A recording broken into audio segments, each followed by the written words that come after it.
सतुरी बहिनिया अली करके है स्नान हमा बैठली सिंगार कर तबल है पड़ल ध्यानमा। सतुरी बहिनिया अली करके है स्नान हमा बैठली सिंगार कर तबल है पड़ल ध्यानमा। लगल भैरो भैया के फीकिरिया हो फीकिरिया। अरे नाक के नाथुनिया खोजी लाहुरे मलिनिया गिरल बाड़े गंगा जी के तीराबा। अरे नाक के नाथुनिया खोजी लाहुरे मलिनिया गिरल बाड़े गंगा जी के तीराबा।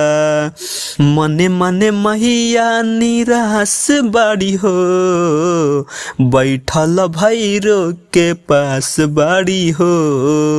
के खोजी लाई और सोना के नथियाबा जो हत से बकन के आस बाड़ी हो। मने मने मैया निराश बाड़ी हो बैठल भैरो के पास बाड़ी हो। के खोजी लाई और सोना के नथियाबा जो हत से बकन के आस बाड़ी हो। मोतिये गथा बलवाड़े हीराबा हो हीराबा। हरे नाक के नाथुनिया खोजी लाहुरे मलिनिया गिरल बाड़े गंगा जी के तीराबा। हरे नाक के नाथुनिया खोजी लाहुरे मलिनिया गिरल बाड़े गंगा जी के तीराबा। पूजावा के बेर भइल देर होता जी आसन लगाई कुबेर होता जी।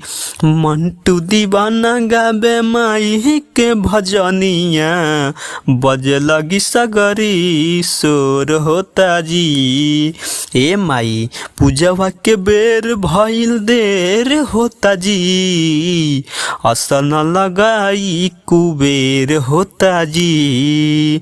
मंटू दीवाना गाबे माई के भजनिया बजे लगी सगरी शोर होता जी। अरे नाक के नाथुनिया खोजी लाहुरे मलिनिया गिरल बड़े गंगा जी के तीराबा।